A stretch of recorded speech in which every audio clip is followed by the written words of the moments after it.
A website is really the only asset that a client has total ownership over.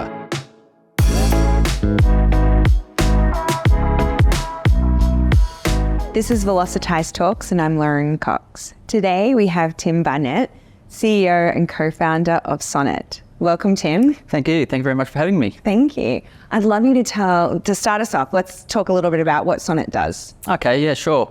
I guess my background is digital. I've been in digital since I can remember. Started in a digital agency in '99. That's where I met my current business partner. We were both there for 4 or 5 years, shared an office for a while there.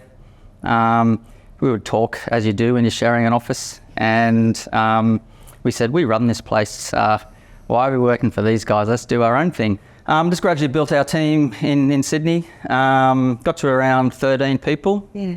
And then it was our IT provider, who was a client of ours as well. They'd put their first level help desk over in the Philippines and said it had worked really well. And they said to me, you should look getting some developers in the Philippines. And yeah, I fell in love with the country, fell in love with the people. Yeah. I was interviewing one of the guys, I think we were there for like 2.5 hours. He was just so excited about the work that he was doing. And I just went, this place is awesome. These people are awesome. So I started hitting up my mates, the guys that I used to work with back in the old agency days, who are now owners of agencies, creative directors, tech directors. Yeah. They became our first clients. Then just gradually went along like that. That was 2018. And now, 5 years later, Yeah. with a little hiatus over COVID, as most companies sort of had a little plateau there. Yeah.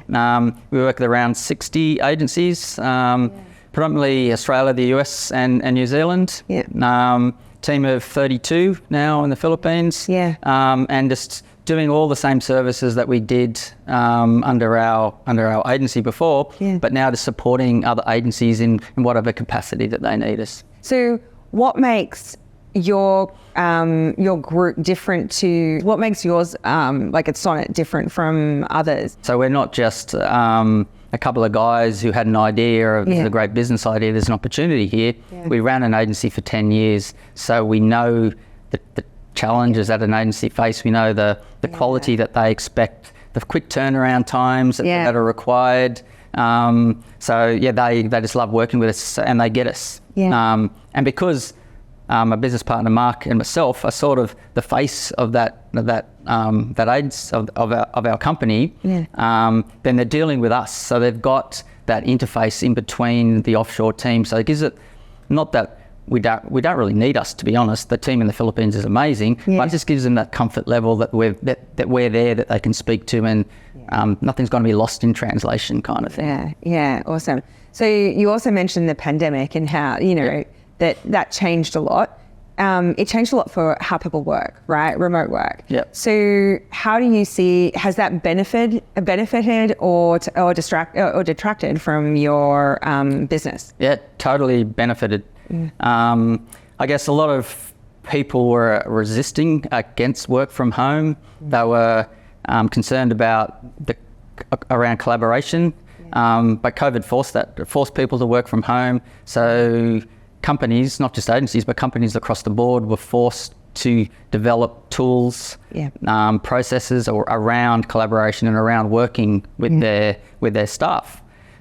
So post-pandemic, they've got staff working from home. A lot of them are still keen to get people back into the office, which is fine, and I totally support that and agree with that. Yeah. But they've still got those remote staff, and they've gone, we've got this working now. We can work with remote staff. Yeah. It doesn't matter where they are. Yeah. So a lot of conversations I'm having with agencies now, they're going, it's perfect timing because we're looking at options like this. So they're looking at either an outsourced provider like Sonnet or at hiring their own staff in the Philippines. Which is, I guess we've set up another company called Parallel because we had agencies asking us, we love your model, but we actually want to hire our own staff. So we said, well, we've got this other option here if you want to hire your own dedicated staff. It was our old operations manager that used to work for us. Yeah. She was doing all our hiring, HR, payroll management during the COVID period. Yeah. So we worked with her to set up Parallel now, and she runs that. So just works directly with an agency if they want to hire their own staff. Yeah. So we've got both those models covered, yeah. Okay, awesome. So another big thing about either work from home, but generally offshore work team members, Yep. do you see, how do you battle like some of the security concerns that come up in and around having, like people outside of the country? Yeah, I think security has always been lacking in agencies in general, and a lot of companies, and I think COVID has forced them and that work from home to think about that and go and their clients have said, well, what are you doing if you've got people working from home? How are you protecting our data? How are you protecting the security? So it is a question that comes up regularly. My background before web was IT, so not a security expert by any means, but there's always been some kind of those guidelines and processes in place in our companies. So those just simple things like processes and policies around your network and your network access and onboarding and offboarding people, and things around password security. We use LastPass internally. So if a client's sharing passwords with us, they don't send it to us over email. We say put it in LastPass and share it with us, or whatever other platform that they might be using. Yeah. So that's certainly something that has come up, and it is an issue. But as long as those bases are covered, then that will cover off a lot of the concerns that companies have. But there's still obviously issues. And then it's around working with your staff and saying to your staff, you've got the flexibility of working home. That creates a security risk for us. So we need to balance that out. So you need to work with this around putting certain software or restrictions on what you're doing on your personal computer to allow us to be able to deliver to our clients and give them that comfort level that all the security is buttoned down. Another one that's on the rise, obviously, is AI. Yep. So how is that, do you think that will impact generally your industry overall? Yeah, it'll impact it definitely, but I don't say it's definitely not a bad thing. It's just another tool. Just like people used to use Microsoft Paint for designing, people used to use Notepad for coding, but new tools come in to make that process more efficient. Yeah. AI is just another tool to do that. It's not going to do anyone out of a job. Yeah. There's always going to need people to manage those tools. So it's just the roles in how people who might be producing content, they now, rather than just producing it all themselves, they can use that tool to help them sharpen what they're doing. So it'll improve efficiencies, will improve quality. So our team is doing that now. Yeah. They've been doing it for a while in terms of using AI, ChatGPT for content production. Yeah. Not so much for article writing or anything like that, but for social media posts, for Google AdWord copy. Yeah. It gives them that little bit of an edge, and comes up when they might have a bit of a block in their mind. They can just plug it into and then come, oh, there's some great ideas. Then they can just go. But again, it's never going to replace it. And it's always as good as the user. About 90% of Sonnet and your business is WordPress. Yep. So why do you think that people are trending towards more open source platforms like WordPress? Yeah, a few reasons. We actually used to be a Microsoft house. My background was coding in Microsoft technologies. Yeah. And I used to go, WordPress, what kind of a concept management system is that? And part of that is ignorance, really. So I didn't know enough about it. But after seeing the stuff that my team has done with it, I've gone, this is actually pretty cool. Yeah. And if you're using it correctly, so a lot of those concerns that people have around WordPress and open source are false, because it's based on ignorance. Security around security and things like that, it doesn't exist really. And the other thing with WordPress is just the availability of of resources to do that. So that was one of the challenges when we were a Microsoft shop, was finding people to do it. Not only was it hard to find them, it was not just super expensive.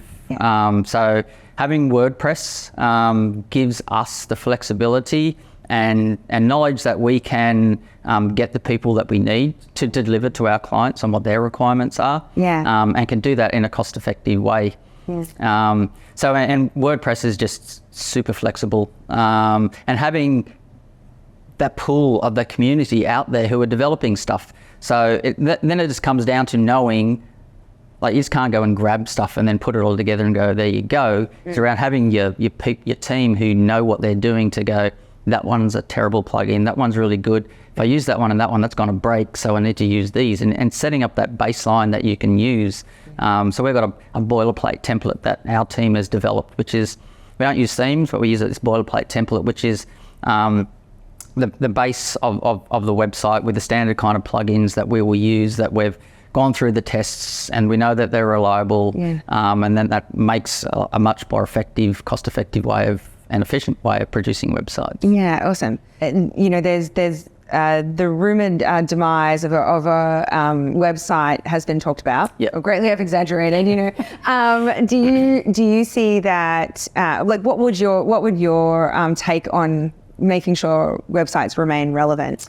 They've been talking about it forever. AI is going to take over social media. There'll be no longer need for a website because social media will be everything. But at the end of the day, a website is really the only asset that a client has total ownership over. If your content is on your website, that's your content, and they can't take that away from you. That's your domain name. If you've got content on Facebook or anywhere else, or Instagram, that's owned by those platforms. They can turn that off and you've lost that content. And same with your audience. So those followers on Instagram, Facebook, they can disappear overnight. You don't know enough about those people. So having your website and building your own database, make sure you have your ownership of your own content, your own assets, and your own database. So where would you say that you're seeing trends for where people might want to invest their marketing dollars? You know, everyone's looking at ROI currently in the economic outset. So where would you see, where would you recommend people think about where they put those dollars? Well, content, people always say content is the hardest thing, and it's hard for a reason because it is so valuable. But people waste what they do with their content. Once you invest that time into using that or developing that content, you got to maximize what you get out of that. So it might be a video, put that video on YouTube, chop that up into little pieces, and you got micro posts for social media. You can then put that in your website and SEOify, put some keywords in there and integrate that in there. You can use that content then for your EDM, which goes out. So just developing content is key. And that's the base of it. But then leveraging as many of those platforms as you can. A lot of that is free. If you've got your content, SEO's free, social media posts are free. Now you've got to pay for some AdWords or something. Or sending out your EDM, you can get a license for a platform which costs next to nothing and blast out to keep your clients informed of what's going on, etc. Yeah, awesome. So Tim, I love to finish an interview with a question. So what keeps you inspired? What gets you up in the morning, gets you ready for work? What we've got with Sonnet is pretty special. So we had a little bit of that hiatus through COVID, which sort of put my world domination plans on hold. But I realised that what we do for agencies is pretty good. We've got an amazing team in the Philippines that helps us deliver on that. What we're looking to do is to double in size in the next 2 years. So that involves a big change in the organisation around management levels, delegation of responsibilities and new processes around that. So that is a big part of what I'm doing at the moment. And to help deliver work to those 60 people, we obviously need the work to do that. So big focus on our growth in the US. About 40% of our work comes from the US at the moment. So looking to really grow that. We've only just focused on the West Coast previously, but we now have someone on the ground in the US who's going to help us with managing our clients over there, and to help do some business development to help support me in doing that. So expanding our US, expanding our team, and getting it ready for the next chapter of Sonnet's life. Yeah. Awesome. That was Tim Barnett, CEO and co-founder of Sonnet. Thank you, Tim. My pleasure. Thank you for having me.